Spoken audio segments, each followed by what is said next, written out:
Écoutez, aujourd'hui nous sommes rassemblés avec les sapeurs-pompiers de Midi-Pyrénées pour le congrès régional des sapeurs-pompiers de Midi-Pyrénées qui a lieu donc, dans un des 8 départements chaque année.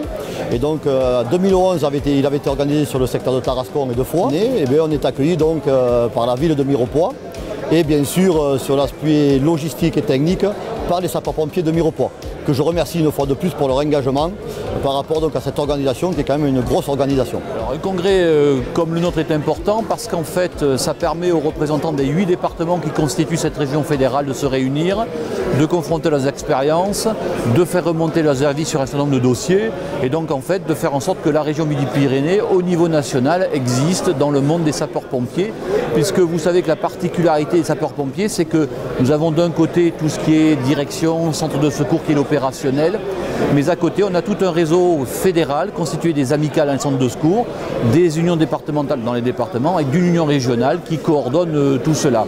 Donc on a ces deux aspects des choses et le réseau fédéral il a un premier axe de travail qui est l'action sociale pour les sapeurs-pompiers, parce qu'on a beau s'occuper des autres dans le cadre de nos interventions, il faut aussi que l'on soit vigilant sur ce qu'il advient de nos troupes.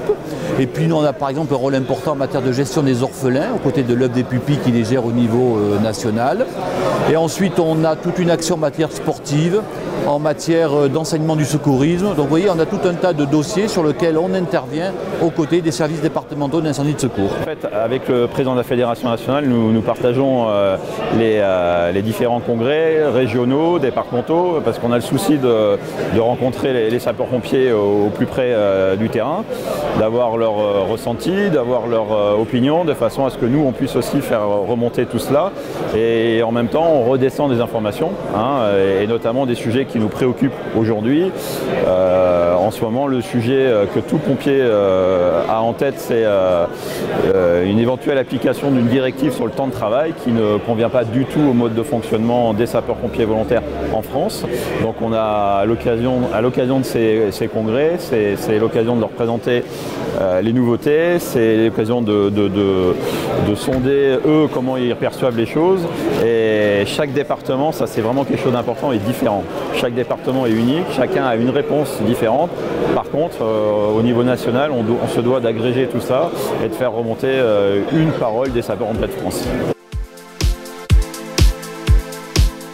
Donc aujourd'hui nous sommes à peu près entre 160 et 180 congressistes. Donc cela va se dérouler, si vous voulez, ce matin, c'est toutes les commissions composées des commissions de sapeurs-pompiers professionnels, volontaires, personnel administratif, médecins, pharmaciens, infirmiers, les directeurs départementaux, les présidents d'union, le sport, le social. Donc c'est 11 réunions qui vont avoir lieu dans les différentes salles de la commune, où là vont être abordés dans les différents sujets départementaux, mais surtout nationaux. Voilà.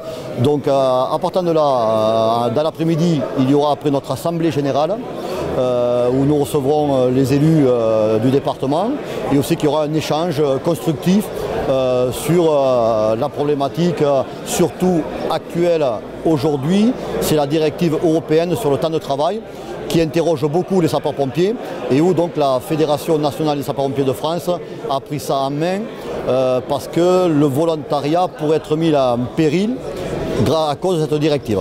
Grosso modo, il y a 10 000 sapeurs-pompiers actifs, qui fait que Midi-Pyrénées n'est pas forcément la région où il y a le plus de sapeurs-pompiers. Alors d'abord parce qu'on est une région essentiellement rurale, à part les grandes métropoles comme Toulouse, Montauban, Rodez, Tarbes.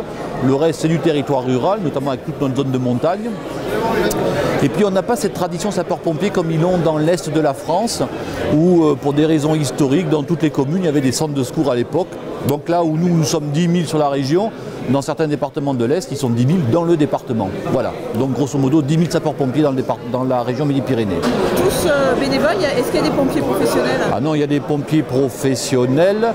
Alors en général la répartition c'est 20-80, vous voyez. Donc les sapeurs-pompiers professionnels, on les trouve plutôt dans les centres urbains. Je ne vais pas vous dire qu'il y a les pompiers des champs et les pompiers des villes, mais les sapeurs-pompiers professionnels, on les trouve plutôt dans les zones urbaines où il y a une activité très soutenue qui nécessite d'avoir un noyau de professionnels qui ne font que ça. C'est difficile de trouver des bénévoles comme ça en milieu rural ou Alors en fait, on parle de sapeurs-pompiers volontaires, c'est difficile, on en trouve si vous voulez, mais la problématique c'est qu'une fois qu'on les a, ces sapeurs-pompiers volontaires, il faut qu'on arrive à leur dégager de la disponibilité pour qu'ils puissent intervenir, notamment en journée, donc sur leur temps de travail. Donc il y a tout un travail de discussion, de négociation et d'information à faire auprès des employeurs pour leur expliquer premièrement l'intérêt qu'ils ont à avoir des sapeurs-pompiers comme employés, parce que derrière le pompier il a une expertise en matière de secours à la personne, de secours incendie, des choses comme ça. Et puis par le recrutement de sapeurs-pompiers volontaires, eh bien, on contribue, si vous voulez, à asseoir dans nos territoires ruraux un véritable service public qui est quasiment le dernier service public de proximité.